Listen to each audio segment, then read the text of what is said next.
Hello, writers. I'm Josiane Fortin, and today I'm interviewing Dave Chesson. So Dave is the creator of Kindlepreneur, publisher Rocket, and most recently Atticus. And so thank you for being on the show, Dave. And please start by telling us about you and about your services that you're offering. Sure. Well, thank you for having me on the show. I guess the best way to put it is, first and foremost, I am an author. I'm also a dad of 3 rambunctious kids, one of which is 21 years old and in college, but I still call her my kid. She's my baby girl. I get to be full-time here with my family, which is my biggest joy. I'm the creator of Kindlepreneur.com, probably one of the largest websites out there on book marketing and self-publishing, especially from a traffic purpose. I have been analyzing Amazon and its data for a very long time and helping self-published authors be able to gain more knowledge and understanding of what's actually going on and what they can do to kind of help get their books in front of more shoppers. From that, I developed Publisher Rocket, a software that actually really helps to give that information. Back in the day, it used to be a whole bunch of like spreadsheets and numbers and craziness, and authors don't enjoy that. So created something to make it much easier and much better to help give the insight of what you can do. And finally, as a writer myself, my process was always using a plotting software, getting kind of my information laid out, then opening up another software, in this case, it was Scrivener, to write the book that I wanted, then exporting to Word, emailing back and forth with my editor, and then finally taking a file and uploading it to another software, a formatting software, in order to format my book. Now, this was a problem for me because I would have 7 or 8 different files on my desktop that said final copy. Final. Exactly. All caps. This is the final. Please use this one. And then the worst one is final edited. Okay, great. Which one was the one? So I've actually loaded the wrong book before into the formatting software. I have been frustrated over the fact that I have to be on all of them. And so that was the driving point to get me to want to create Atticus.io. We've started by launching it as a phenomenal book formatting software with the ability to write your book. But as we speak, my team is constantly adding new features, making the writing area that much better. And my ultimate goal is to basically make it that if Scrivener, Google Docs, and Vellum got together and had a baby, its name would be Atticus. Okay, that's great. And I'm really interested about the formatting because I'm formatting a book right now. And I've been using for this trilogy, I'm using Reedsy. And what I don't like about it, I really like how it's intuitive and you just click. But what I don't like, it's very US based. So there's no way for me to change the copyrights, or then I have to go into like another software so I can fix that, because I write in French and so it's only in English. So there's no way for me to change any word in those sections. Right. So will you plan to do something that has more flexibility around like things like that, whereas there's not a single page that's just fixed and that has to be included in the book? Yeah, absolutely. As a matter of fact, already our copyright page, it does have a template inside of it, but you could just delete it. But the cool part is it still applies all the formatting to whatever you put on the copyright page. So, that the copyright page shows at the bottom in the print book and, those kind of components. What's awesome too is that we have a feature that allows you to create your own version of something and save it as your own template. So say, for example, you've designed a special looking author page or a special looking also by page where you list all of your books, or you design something specific for your copyright page. You can save that as your own template so that when you go into your next book, you can bring that template right in, pop it in without having to touch it, and import all those things you've done before. What's really cool too is that if you go to update one of those pages, so say, for example, you import it into your new book and you're like, oh, you know what? I should change the year to 2021. When you change that, Atticus will sense it and say, hey, would you like us to automatically put that in all the other books too that you use that same template in? And if you say yes, then boom, all your books are updated. And if you say no, then just that one particular one will stay changed.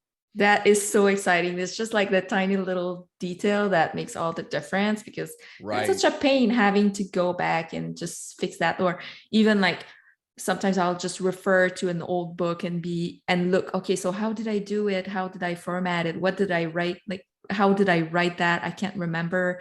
And just to have that and just put it in, like just a piece of the puzzle where you put it in and just update it every once in a while. Exactly. I've had that pain where, every time I come out with a new book, right, you clearly use the also buy page, which is where you list every book you've written.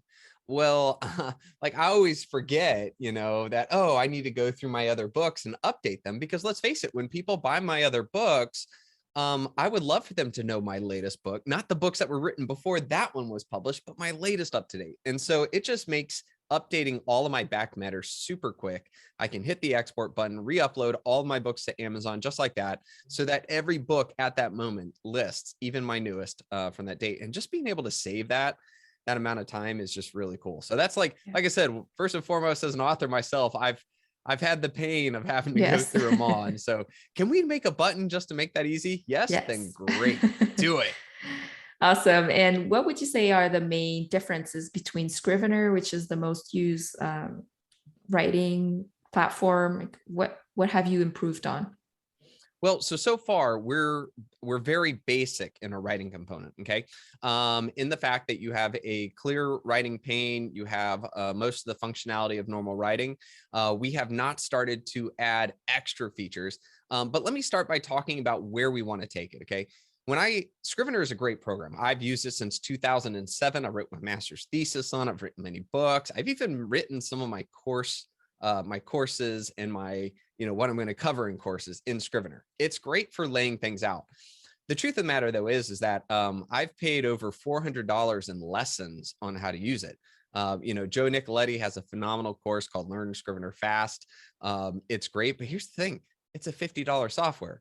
And I've had to pay $400 to learn how to use a $50 software.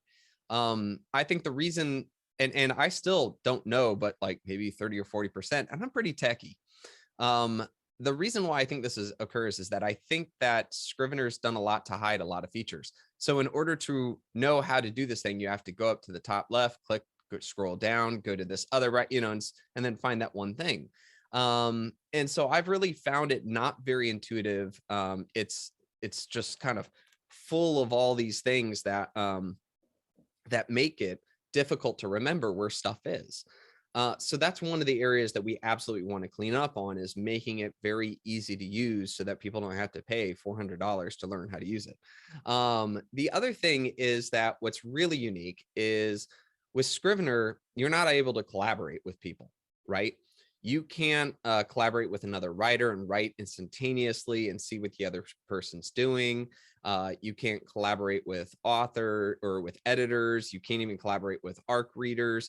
You have to export and send it over. This can be a real big bummer because, first and foremost is you're kind of isolated. And you have to remove your stuff out of Scrivener and then to go on to work with people. In the future, we set up Atticus. So we've already done a lot of the work under the hood, but we've made it so that Atticus writers can collaborate with other Atticus writers as well. So when you start a project, you can click a link and you can share that project with another Atticus writer, and you guys can work together. You can block off certain chapters, make it that, hey, only I can work on that one. Also too, if you're going to go on a flight and you don't have internet connection, you can lock a chapter so you can work on it on the flight and there's no problem about deconfliction. We're also designing a special editor version. So when the time comes that you're ready to work with an editor, you can click a link, send them that link. And when the editor opens up, it will open a free editor account just for them. It will look exactly like Word, so they can track changes and do everything. But what's awesome is you can see it real time in your Atticus. So again, you don't have to leave it. Those are just a couple of the things that we're going to be working on to really, when we're finished, we're going to make it, what I think is better than Scrivener at that point. Okay. But as we are right now, we have some of the simple tools and capabilities that go with writing. One of our latest features that we just came out with, I think 2 days ago, is you can set your writing goals, and you can also set up a writing habit tracker as well. So say, for example, you're working on a book. Okay. So you go into one book project. You can say that your target word count is 80,000 words. You can tell it that you like to write Monday through Friday, and you want to finish the book by say December 31st. Well, what's awesome about this is that Atticus will automatically track and say, hey, okay, they write Monday through Friday. It'll calculate how many days, how many writing days there will be. It will divide that number by the total number of words. And now every day when you sit down to Atticus, it will tell you, hey, today you need to write 1,600 words in order to stay on track to finish. And, you know, we have cool things like when you hit the 1,600 word mark, little fireworks will go off inside the program to let you know you crossed the finish line for the day. Same thing with habit trackers too, kind of like Fitbit trackers. So we're adding gamification and things to kind of help authors hit their writing marks. Okay, so do you have to pay one time? It's a one-time fee, or is it a subscription? It's a one-time fee. Okay. So yeah, what's really cool is that like Vellum currently is $249.99. And that's one-time fee for the ability to do both ebooks and books, and that's just for formatting. Ours is $147, and that's it. And that's unlimited books and ebooks. Okay. And why did you get interested in this self-publishing industry? Did you start as an author or an entrepreneur? How did that work? Yeah, well, I was actually on the other side of the world. I was serving in Korea for the U.S. Navy, and I had to go on deployment with my family. And my wife actually said, hey, Dave, you know, like, are you trying to be an admiral? Like, what's the thing with the military? You know, or are you just what's up? Because we're missing a lot of time with you. And I said, yeah, that's a really good point. I don't really have one. She's like, well, let's look for an exit plan. Well, when you're on the other side of the world, there's not many things you can do. And so I really started learning about this Kindle Direct publishing thing, this ability to write from anywhere in the world. And so I started to write, but I was nowhere near a good writer. As a matter of fact, I'm far from it. I suffered dyslexia. I always struggled in school. So I never believed that I was capable of being a great writer in that respect. But I figured I'm going to really work hard and I'm going to stick with it, and I'm going to train and learn how to write better and hopefully, you know, sell books while at it. One of the things that this led me to do was try to understand a little bit more about Amazon. It would be so much easier if somebody could say, hey, did you know that there are a lot of people on Amazon looking for this book and there's no book that serves them? That's a much better situation than trying to say, I'm going to write whatever I want and just, you know, hopefully Amazon helps me, or maybe they don't. And so I really dug into Amazon. That's what really got me started. But the funniest thing is I wrote my first ever book on a South Korean warship patrolling the waters in East Asia. So I could literally say you can write a book from just about anywhere. Yes. And the stats that you have, are they only covering the .com store, or do they have numbers coming from all over the world? So are in terms of Amazon.com or? Yeah, well, let's say I'm writing in Canada. So how would I know if the numbers apply to the market I'm trying to like search for, like keywords, or like finding underserved niche? How do I do that? Yeah, the good news is that the Canadian and the US market are extremely close. There's a couple of areas where it's like different, like not to be cliche, but like, you know, the term hockey is going to have a lot higher search component in Canada than it would be the United States, or some certain other things, same with spelling. But in general, we did a major study between the two and they're really locked on. The UK market is a much more different. I don't fully understand why.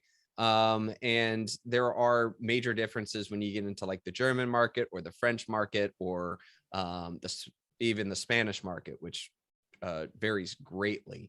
But all in all, right now, Publisher Rocket is able to do the US, the UK, and the German markets strictly. We are working on the French market and the Spanish market. But for our software, we don't just tap into those markets and say, great, here's the numbers.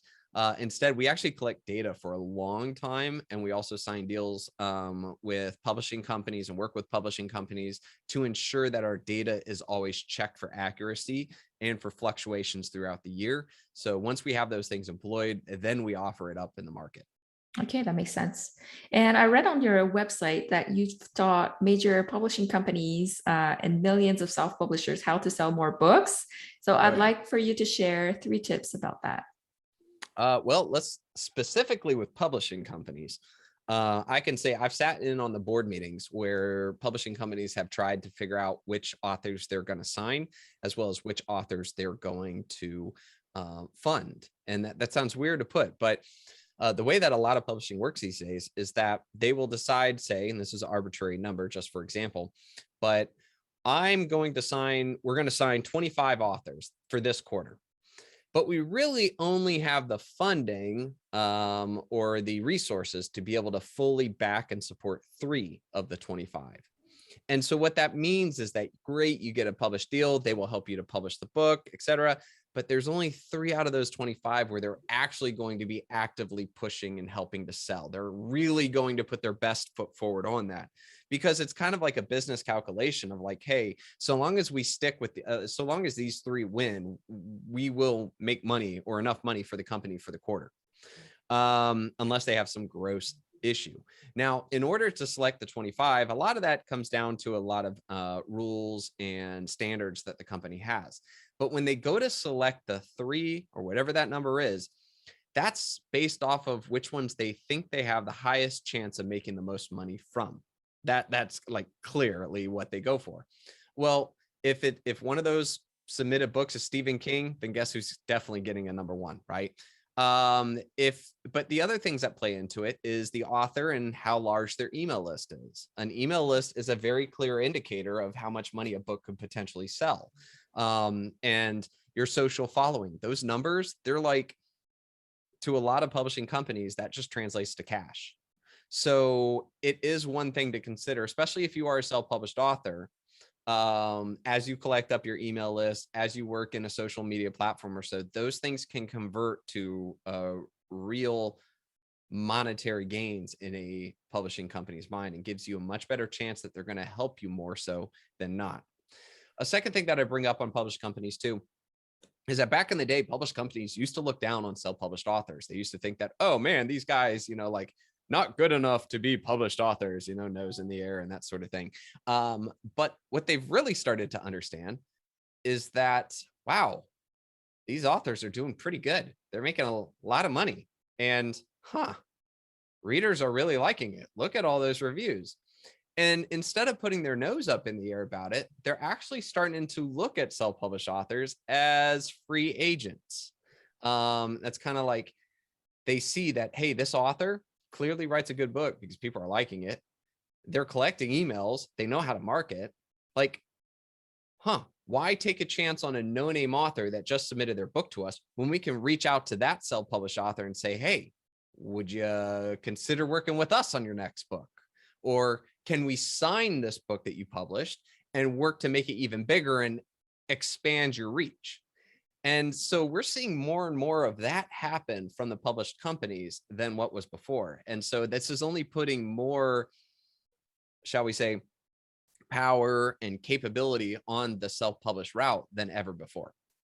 Yeah. Would they ever look at the topic and say, okay, this particular romance has like these characters, and these characters are more in style than these other characters? Like, did they analyze that part, or was it just based on that's more part of, so remember when I said like there was the 25, and when they accept that, that's really about that's based off of their standard, and that could be a lot of things. And what I've seen is, like, for example, for middle school, young adult, I've seen in some where they have a word count per chapter.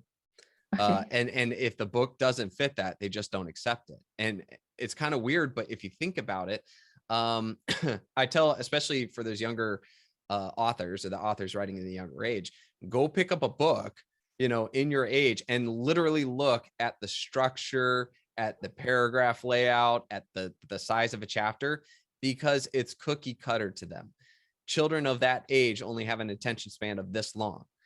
So when it comes to, and same things with like the lexicon or the use of certain words that you put in there. Like, if it doesn't speak like an 8-year-old, like, it is not going to be sold to an 8-year-old, and they'll just reject it, even if it's a really cool idea. So that's just a very specific example. But yes, market trends is a big thing. When Twilight first came out, heck, if you had just written any kind of vampire romance and submitted it to one of those particular publishing companies, they would have snatched it up in a second, Now it's kind of beaten to death a little bit, thank goodness. But again, that was such a trend they would have accepted. Even if it wasn't that great of a book, they would have taken it. So Yeah. all of these things come into their 25, or, you know, that arbitrary number, that grouping of what they'll sign. But from that point on, then they analyze the 25 and they say, which one will make us the most bang for our buck and return on our investment? Okay, these three, let's do it. And what do you think is the next trend? Like, let's say someone's starting a book right now. What should we be writing about? Do you Well, notice something?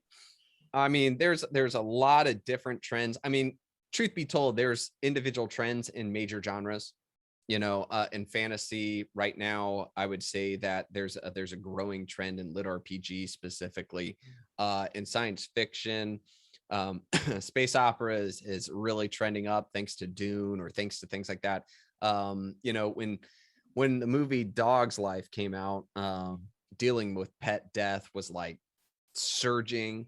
You know, there's a lot of things that happen in the market that you may hit it when it's right. And let's face it, hey, if you're just starting out, and you find a subgenre that you know is trending well and you're very interested in writing it, do that. You know, just do it. I won't sit there and tell authors that they need to write something they don't want to write. That's terrible, terrible advice, because let's face it, if you don't love what you're writing, the readers they won't sense it either. You know, I've read some flat stuff by great authors and it was because they tried to force something in there. That being said, though, when you've identified the genre you want to write in, just studying and analyzing what's working is a great method. I know that authors say, but I'm unique and I'm creative, and that's cool. It really is. And that's why you're an artist. That's cool. But there's a reason why things work. And in truth, like Salvador? One of the painters, maybe Picasso, said, steal like an artist, you know. I have a great example. I don't know if you know the author Orson Scott Card. He's a very famous science fiction writer. He's won the Hugo and Nebula Award. He wrote the book Ender's Game, turned into a movie. Anyways, I'm a huge fan of his because Ender's Game was the first ever science fiction book I read as a kid, and I absolutely loved it. Became a sci-fi nerd. But I got to work with Scott, and Scott had said to me that when he published the book Ender's Game, he was so mad at Tor for the cover, because and the original cover was this giant spaceship and this little tiny spaceship coming out and going off into space. And he was like, but there's no scene of that in my book. Like, there's no time that works. This is stupid. And he's mad. And Tor's like, just Scott, let's handle it. We got it. He's like, so anyways, so he was really perturbed. Well, 2 years later or so, he figured out they were so right. It wasn't about a unique part of the book. It was about making sure that the customer who looked at the book cover saw what they would expect. They saw familiarity and they knew this is a science fiction book, that this was a military sci-fi book based off of the structure. And that in that time, the trend of those kind of books felt and looked like that cover. Well, I started laughing and I was like, Scott, you know, that's exactly how I found it. I was in middle school. I got in trouble. The librarian said, look, you're going to go find a book and you're going to read it. And within 1 week, you're going to come back and you're going to give me the breakdown of what the book is about. And if you don't, I'm going to report you to the principal for what you just did. Now, I don't remember what I did, but it was probably really bad. So I was like, bummer. I go over there and I'm literally looking at the spines of the books because I have no idea. I wasn't a reader. And I saw this one where this spaceship was coming out of another spaceship. I said, oh, I like Star Wars. That looks cool. Picked up the book and walked out with it. And it turned out to be like one of my favorite books because it fit what I thought was the kind of genre I was looking for. And that's a key part. So when you do decide that you're truly going to line yourself in a genre, align yourself in a subject matter, really focus on what's working. I try to understand why people love a certain character, what kind of tropes work and which tropes to stay away from. You know, these are going to be key. Yeah, that makes so much sense when you talk about it, but still, like, I haven't been able to apply that to my own books. Like, I'm just so stuck into what I'm creating. Like, I create a cover and I don't know if it's like going to sell. Like, I don't know what would sell. So I think like I really need some people to coach me on that. And and You help know, me. And my then I'm selling in a smaller market in Canada. I write in French in Canada. And so it's really hard for me to know what covers will pop out, because like I'm confused with the US side, with like the information that I get from the US. Like, is that really what would transfer well to my market in Canada, which is English speaking country mainly? So I'm still working on that, but that makes so much sense what you're telling me. Yeah, one It, of the things that I really like to do, especially for covers, is I have a file on my desktop that anytime I am shopping on Amazon, doing research on Amazon, looking at the latest books or whatever, the moment I see a cover that really catches my eye, I will right click, save as, and put it right in that file. And then I will change the name of the file to what the thing was is that I liked. So that way, when it comes time to kind of envision what the book cover will look like, I can really steal the elements of all of these things and bring them together into something that fits. The same thing goes with when I'm watching a TV show or when I'm reading another book. I have Trello on my phone. I used to use Evernote, but it kind of drives me nuts. I mean, it's supposed to be for this, but there's problems I have with it. So I use Trello, and I'll create a Trello card where I'll be like this one character. I was just reading a fantasy book, and there's a horse. The main character gets this horse, and it was kind of a slighted chance, and the horse is an idiot. I mean, it is just an idiot, and he calls it an idiot all the time. Now that doesn't sound funny, but there were certain things where like the horse keeps saving the day, but it's because it does the stupidest thing that somehow saves the day. And what's really cool is that as a reader, I haven't gotten to book 2 yet, or 3, maybe that's revealed, but I think that the horse isn't an idiot. I think it's in a lot more control. I also think that it might have been somebody, that like got transferred in there. And so now I'm okay. super curious. And I got to talk to the author of this book, and she had said, she's like, you know what?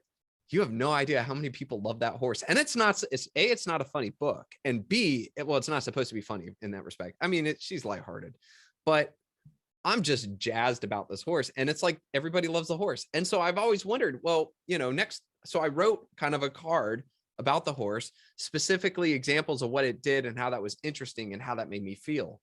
And so I can use these character cards as inspiration when I'm thinking about what can make my book, be set apart. I'm not going to steal her horse.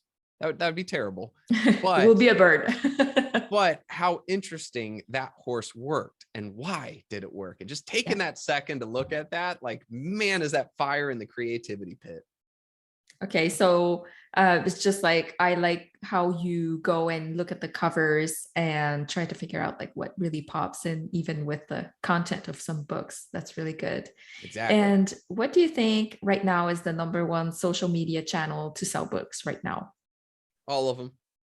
Okay.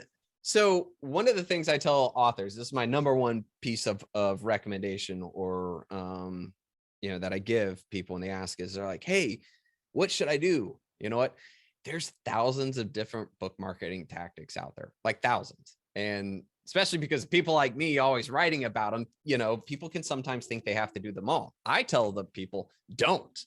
Choose one or two and do them really well. There's nothing worse than seeing an author who's trying to be on Facebook, Instagram, TikTok, Twitter, and either A, they're working super hard and they're never getting to their book, or B, they're dabbling in each and it just sucks. I mean, let's face it, as a fan, I can tell when somebody doesn't care about a social media platform or that they don't get it. So I think it's better for an author to choose the one, and the one that they understand, the one that they want to live on, the one that they want to be real with, and that's where fandom is created. When somebody just has a Facebook page and they just post, here's my latest book, my next book is coming out, here's my man, I need to be a super fan of yours already just to want to be there. But where I start to fall in love with authors and become a fan of it is when they really start sharing things, when they start, when they get concept art and they do it, or when they're drawing, or when they're, a picture of their laboratory and where they're writing. when they're talking about, something, or when they're bringing in their fans, like those are the times where I start to become more of a fan of somebody instead of here's an avenue for me to be a fan. I think that's just much more important. Now, there's some people that could argue and say, well, there's this demographic on social media, on Facebook, and there's this other, and I write for that demographic. Sure. But I've seen success in all the social media platforms. I don't think there's one to rule them all. If you're a children's book, you might want to think about Instagram a little bit more because of the imagery or that sort of thing. Maybe you could argue that. But no, I don't really think there's one ring to rule them all. Yeah, I just find so challenging to find content about me, like just talk about me. It's just weirds me out. Like I just do exactly what you said that I shouldn't do. Like this is my latest book and you should go buy my book. So very, very boring. I don't know what I'm doing. But Yeah, anyway, I can improve on that. I can attest to this. Is that with running Kindlepreneur and all of them, like the only social media I'm on is Facebook.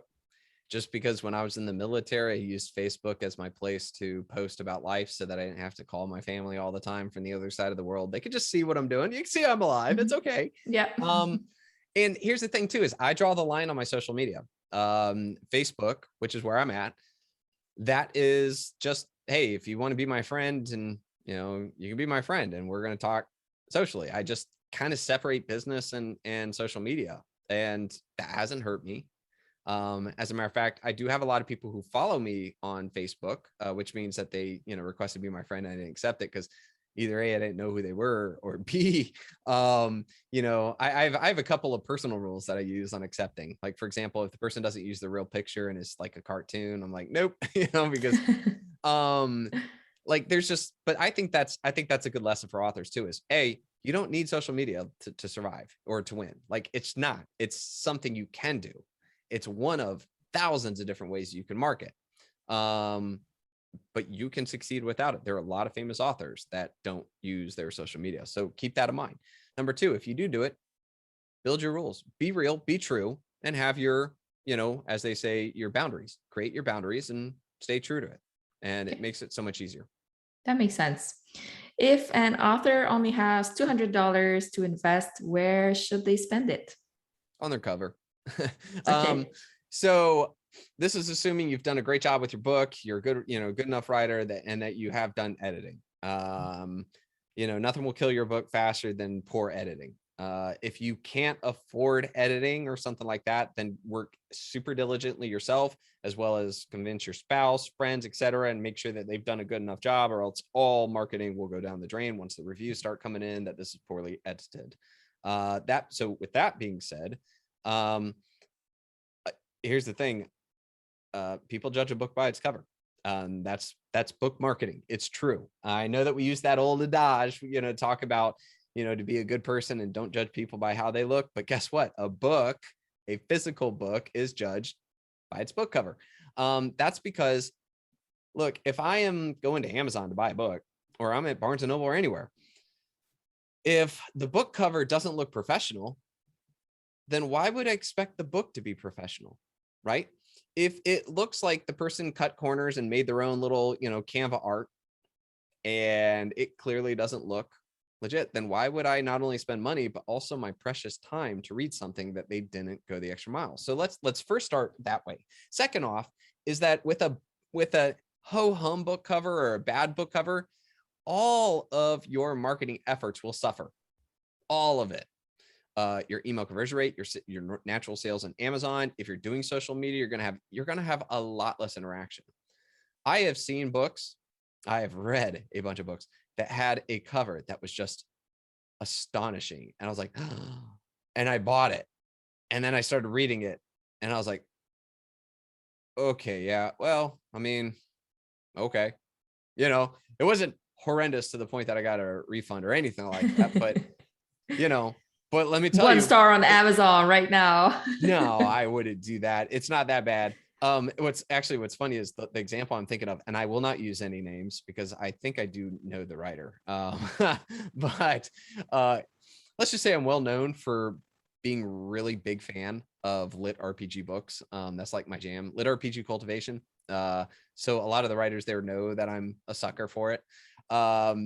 And I just saw in one of the lit RPG Facebook groups a new cover posted. I was like, that is awesome. And it turned out to be book 3. So I immediately jumped on and bought book 3, went back and realized, oh, I had already bought book 1 and read it. I didn't like it. So that's why you didn't get the book 3. Or book 2. Yeah. I had just missed that he'd come out with book 2. I might have tried book 2, but I definitely wouldn't have bought ahead on book 3. And so I was like, oh, Snapple. Well, whatever. And I'm literally halfway through book 2. It's better than book 1 was, but I would not have jumped. I would not have continued on to book 3 naturally. But that cover got me. It was so good. So let that be a lesson. Now, maybe I'm just a sucker, but I'll tell you this, though. I really believe, especially in Amazon, that there's a core group of readers that not only know what they want, but they're voracious at reading. You know, they will jump on the latest thing. They crush through it. That's why Kindle Unlimited's done so well, especially in like the romance area. There's certain people that probably account for a major percentage of the sales. I guess I might be one of those for lit RPG cultivation. Like, I just know that's my jam. I go there. Oh, that looks good. Oh, that's the kind of cover that shows my kind of lit RPG cultivation dungeon style. I'm on it. And so, whereas the moment they shift that cover away, like, they lost me, because that's not what I'm expecting. That's not what I'm looking at. It's not my style, not my kind. So I bring all of that back to say how much a cover can really make or break. Now, how far you go from the point of sale is going to really depend on your writing at that point. So I'm not trying to be superficial here, but yeah, put all that money right into that cover. It makes everything easier. Okay. Do you think you can get a great cover for 200 or maybe 100? How much do you say is typical? Sort of. Here's the thing. There are lots of different ways you can go with a cover. First and foremost, there are a lot of genre specific artists out there. And that's always a good indicator. If they specialize in one genre, it means they usually know what's hot in the genre, which is good. The more expensive the artist, the less interaction I have with them, because most of the time they know more than me when it comes to designing that style of cover. So if I'm paying them that much, I really should just go with what they have to say. That being said, the lower or cheaper I go, the more I expect I'm going to be interacting with them more and telling them what I'm expecting. This is where that file on my computer really comes into play. I'll be like, hey, I love the font of this title, so use that font. And that styling that they did where it's shiny and gunmetal, make it like that. Next, and so I'll literally describe the entire thing. And that's when I'm really trying to save money. That's where, like, I found a artist on Fiverr, that shows real promise. So there, and you could also go to ones where they do pre-mades. And that's like an artist in a genre that has already pre-made, say, 15 book covers. And now I can look at the 15 and see if any of them really catch my eye and then purchase it. And that's usually cheaper than getting one custom made. So there are a lot of options out there. How much it costs really depends on all the different facets or who you find, but the pricing can definitely vary based off of those 3 options. Okay. And do you have any keyword advice? Like, what should we do with data? Like, when we get data, like, sometimes I hear keywords are hot and just don't know what to do with them. Yeah, no worries. So if you have Publisher Rocket, finding keywords is a lot easier, because not only does it tell you what phrases shoppers type into Amazon, it also tells you how many people per month type it in. It even tells you how competitive it is. Once you've generated that kind of list, there's a couple of resources I recommend. First off is I have an article. And if you just type into Google, like, fiction keywords or nonfiction keywords into Google, my article should show up. Number one, it will give you the step-by-step process for, developing that list, and then how to put them into the 7 Kindle keyword boxes that Amazon has. And that should really give you a major leg up on most authors out there. Okay, makes sense. Thank you so much. So much information. That was great. If people want to know more about you and look up your services, where can they find you? Sure. They can find me at kindlepreneur.com. There's a contact me button at the bottom of the site. Hit that. And if you got any questions about anything I talked about, let me know. Okay, I'll make sure to share the links in the show note. Thank you so much. Thank you. And thanks for having me.